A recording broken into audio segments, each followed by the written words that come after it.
বন্ধুরা কেমন আছো সবাই? আমি আরেকটি নতুন ভিডিও নিয়ে চলে এসেছি তোমাদের সামনে। সেদিন ছিল ২৮শে নভেম্বর, আমার দিদির ছেলের জন্মদিন।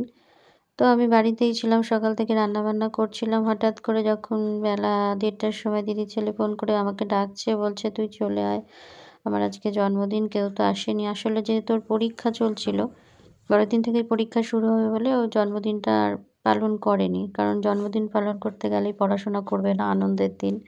এমনিতেই বলছিল রোজ যদি এরকম দিনটা আসতো তাহলে ভালোই হতো। তারপর আমি তড়িঘড়ি করে গেলাম, রান্নাবান্না সেরে কাজকর্ম করে স্নান করে ওদের বাড়ি চলে গেছি। ঠিক দুপুর ২:৩০টা বেজে গেল। আমি যাওয়ার পরে ওর মা ওকে সাজিয়ে গুছিয়ে খেতে দিল। তো ফুল এনে দিল, আমি একটু সাজিয়ে দিলাম থালার চারপাশটা। ওর মা দিদি ওকে একটু আশীর্বাদ করলো, ধান দুব্বো দিল, প্রদীপের আলো টালো দিয়ে আশীর্বাদ করলো। একটু ছবি টবি তুললাম আমরা। কেউ ছিল না, আমিই গেছিলাম। আর ওদের বাড়িতে দিদির বর ছেলে আর ওর ভাসুরের ছেলেমেয়েটা ছিল। ওর ভাসুর আর যাও ছিল না, ওরা ওদের কাজে বেরিয়ে গেছিলো। ওকে আশীর্বাদ করলো, ওর দিদি একটু ধান দুব্বো দিল, প্রদীপ দিল, প্রদীপের তাপ দিল। আর কেউ আমি দিইনি, আর ওর বাবা দিয়েছিল।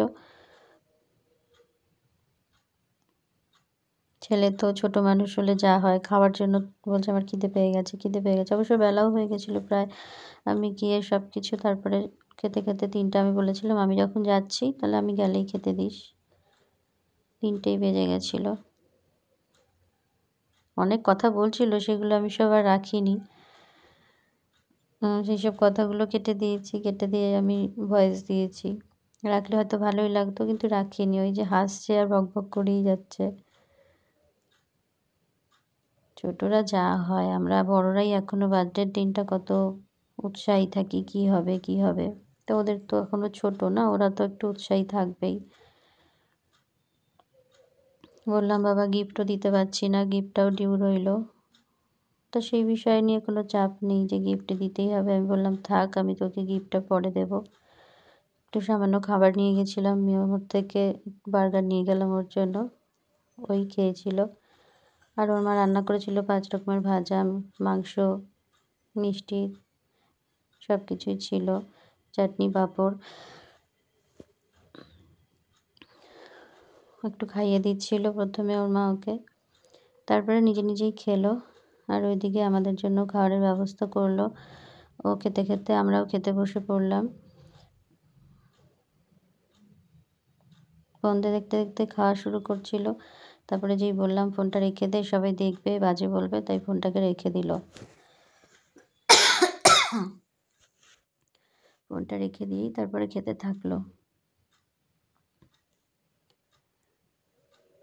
তখন ও ছেলের সাথে একটু ছবি তুলছিল। অনেক ছবি তুলেছি, সেই ছবিগুলো সবই পোস্ট করা হয়ে গেছে। ওর জন্মদিন উপলক্ষে যা ছবি তুলেছিলাম সব আমার আগেই পোস্টিং হয়ে গেছে। এদিকে ওর ভাসুরের মেয়েটাকে বলছিলাম তুইও আয় ছবি তুলি, জোর করে তাই তুলেছিলাম ওর সাথে একসাথে। তারপরে খেতে বসে পড়লাম। দিদি ভাত দিল, সাথে ছিল শাক ভাজা, পটল ভাজা, বেগুন ভাজা, আলু ভাজা, সব রকম ভাজা, ডাল, মাছ করেছিল, মাংস, সবই খেলাম। খুব ভালো রান্নাবান্না হয়েছিল। আমার এই ছোট বাবার বার্থডে ব্লগটা তোমাদের কেমন লাগলো একটু জানিও। ভালো লাগলে একটু লাইক কমেন্ট করে দিও। আমার ভিডিওটা ভালো লাগলে একটু শেয়ার করে দিও। তোমাদের ভালোবাসাতেই আমি এগিয়ে যেতে পারবো, আর অনেক নতুন নতুন ভিডিও নিয়ে তোমাদের সামনে আসতে পারবো। তো আজকের মতো এই ভিডিওটা আমি এখানেই শেষ করলাম। ধন্যবাদ সবাইকে আমার ভিডিওটা দেখার জন্য। সব সময় পাশে থেকো। টাটা বন্ধুরা।